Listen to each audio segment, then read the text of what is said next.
Hello and welcome. You are watching IndianExpress.com. So, Defense Minister Rajnath Singh on Sunday announced a list of 101 items that the Defense Ministry will stop importing.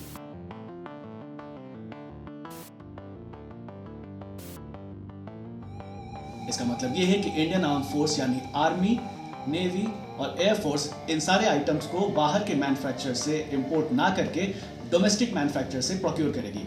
Now these domestic manufacturers can be private players or also the public sector undertakings. ये decision क्यों लिया गया? As you all know that India is the third biggest defense importers in the world. And since the government aims to make India self-reliant, that is Atmanirbhar Bharat, India wants to boost the domestic manufacturers of defense equipments. और इसीलिए ये decision लिया गया है. और ये decision एक opportunity है इंडिया के डिफेंस मैन्युफैक्चरर्स के लिए to show their capability.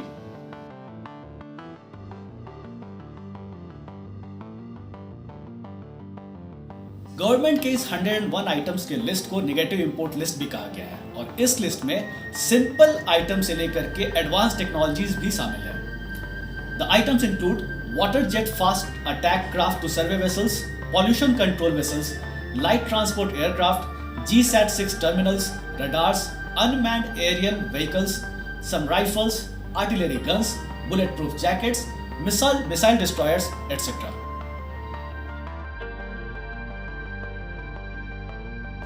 Now this list has been created by Department of Military Affairs, which is headed by Chief of Defence Staff Bipin Rawat, in consultation with all the stakeholders including Army, Navy, Air Force, DRDO, public sector and private industry player.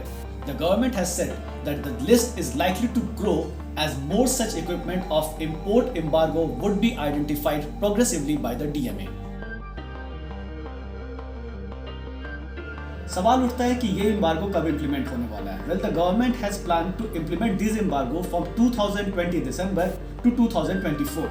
यानी कि 101 items जो कि इस list में शामिल है उसमें 69 items दिसंबर 2020 तक एम्बार्गो कर दी जाएगी. उसके अलावा 2021 में 11 आइटम्स को एम्बार्गो किया जाएगा.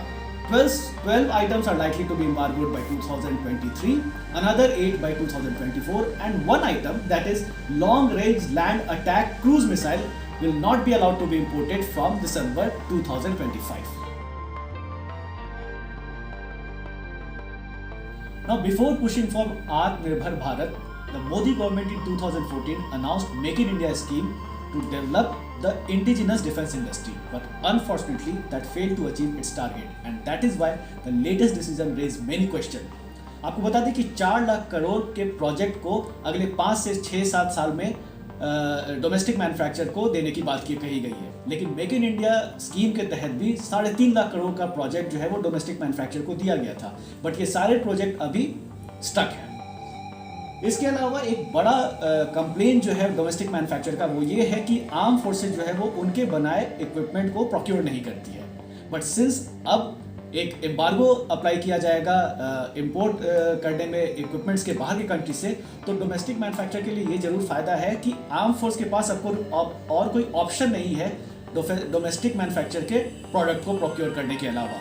इसके अलावा इमरजेंसी सिचुएशन जैसे कि अभी चाइना के साथ जो टेंशन है, या जैसे 99 में कारगिल हो गया, ये सारे सिचुएशन जो अचानक क्रिएट हो जाते हैं, उस समय डोमेस्टिक मैन्युफैक्चरर्स क्या तैयार रहेंगे अपने सारे इक्विपमेंट्स के साथ ताकि इंडियन आर्म फोर्स जो है वो स्ट्रांगली लड़ाई लड़ सके या नहीं. तो ये सारे कुछ मेजर चैलेंजेस हैं इस डिसीजन को लेकर के. देखना है कि ये कितना सक्सेसफुली इंप्लीमेंट हो पाता है या नहीं.